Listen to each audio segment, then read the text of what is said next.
مومنو اللہ سے ڈرو جیسا کہ اس سے ڈرنے کا حق ہے، اور مرنا تو مسلمان ہی مرنا، اور کسی شخص میں طاقت نہیں کہ اللہ کے حکم کے بغیر مر جائے۔ اس نے موت کا وقت مقرر کر کے لکھ رکھا ہے، اور جو شخص دنیا میں اپنے اعمال کا بدلہ چاہے اس کو ہم یہیں بدلہ دے دیں گے، اور جو آخرت میں طالب ثواب ہو اس کو وہاں اجر عطا کریں گے، اور ہم شکر گزاروں کو عنقریب بہت اچھا صلہ دیں گے۔ ہر شخص کو موت کا مزہ چکھنا ہے، اور تم کو قیامت کے دن تمہارے اعمال کا پورا پورا بدلہ دیا جائے گا۔ تو جو شخص دوزخ سے دور رکھا گیا اور بہشت میں داخل کیا گیا وہ مراد کو پہنچ گیا، اور دنیا کی زندگی تو دھوکے کا سامان ہے۔ اے اہل ایمان، تمہارے مال و جان میں تمہاری آزمائش ضرور کی جائے گی، اور تم اہل کتاب سے اور ان لوگوں سے جو مشرک ہیں بہت سی ایذا کی باتیں سنو گے، تو اگر صبر اور پرہیزگاری کرتے رہو گے تو یہ بڑی ہمت کے کام ہیں۔ اور کاش تم ان ظالم یعنی مشرک لوگوں کو اس وقت دیکھو جب موت کی سختیوں میں مبتلا ہوں، اور فرشتے ان کی طرف ہاتھ بڑھا رہے ہوں کہ نکالو اپنی جانیں۔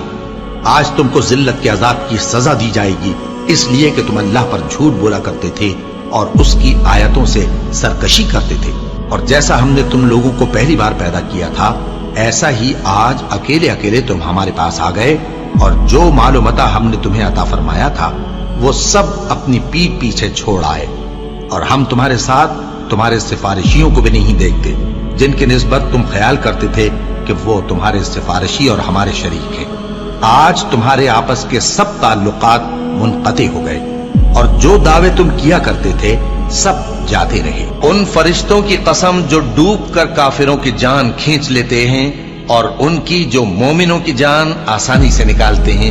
پھر جب جان گلے تک آ پہنچتی ہے اور تم اس وقت کی حالت کو دیکھا کرتے ہو، اور ہم اس مرنے والے کے تم سے بھی زیادہ نزدیک ہوتے ہیں لیکن تم کو نظر نہیں آتے۔ بس اگر تم کسی کے بس میں نہیں ہو تو اگر سچے ہو تو تم جان کو لوٹا کیوں نہیں لیتے؟ ہم نے تمہارے لیے موت کو مقرر کر دیا ہے، اور ہم اس بات سے عاجز نہیں۔ ہاں، جب جان گلے تک پہنچ جائے اور لوگ کہنے لگیں اس وقت کون جھاڑ پھونک کرنے والا ہے، اور اس جاں بلب نے سمجھا کہ اب جدائی کا وقت ہے اور پنڈلی سے پنڈلی لپٹ جائے، اس دن تجھ کو اپنے پروردگار کی طرف کھینچے چلے چلنا ہے۔ پھر ایسے مغرور نے نہ تو پیغمبر صلی اللہ علیہ وآلہ وسلم کو سچا جانا اور نہ نماز پڑھی، لیکن جھٹلایا اور منہ پھیر لیا، پھر اپنے گھر والوں کے پاس اکڑتا ہوا چل دیا۔ خرابی ہے تیری، خرابی پر خرابی ہے، پھر خرابی ہے تیری، خرابی پر خرابی ہے۔ کیا انسان یہ خیال کرتا ہے کہ اسے یوں ہی چھوڑ دیا جائے گا؟ وہ اپنے اہل و عیال ہی میں مگن رہتا تھا، وہ تو خیال کرتا تھا کہ اللہ کی طرف لوٹ کر نہ جائے گا۔ کیوں نہیں؟ اس کا پروردگار تو اس کو دیکھ رہا تھا۔ سو میں شام کی سرخی کی قسم کھاتا ہوں، اور رات کی، اور جن چیزوں کو وہ اکٹھا کر لیتی ہے ان کی، اور چاند کی جب وہ پورا ہو جائے، کہ تم لوگ درجہ بدرجہ ضرور چڑھو گے، اور موت کی بے ہوشی حقیقت کھولنے کو طاری ہو گئی۔ اے انسان، یہی وہ حالت ہے جس سے تو بھاگتا تھا۔ سن رکھو کہ جو کچھ آسمانوں اور زمین میں ہے سب اللہ ہی کا ہے۔ سن رکھو کہ اللہ کا وعدہ سچا ہے، لیکن اکثر لوگ نہیں جانتے۔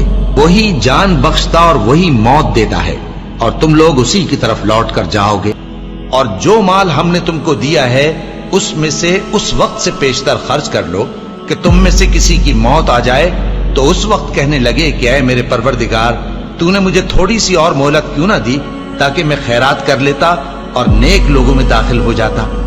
اور جب کسی کی موت آ جاتی ہے تو اللہ اس کو ہرگز مہلت نہیں دیتا، اور جو کچھ تم کرتے ہو اللہ اس سے خبردار ہے۔ اے اطمینان والی جان، اپنے پروردگار کی طرف لوٹ چل، تو اس سے راضی، وہ تجھ سے راضی۔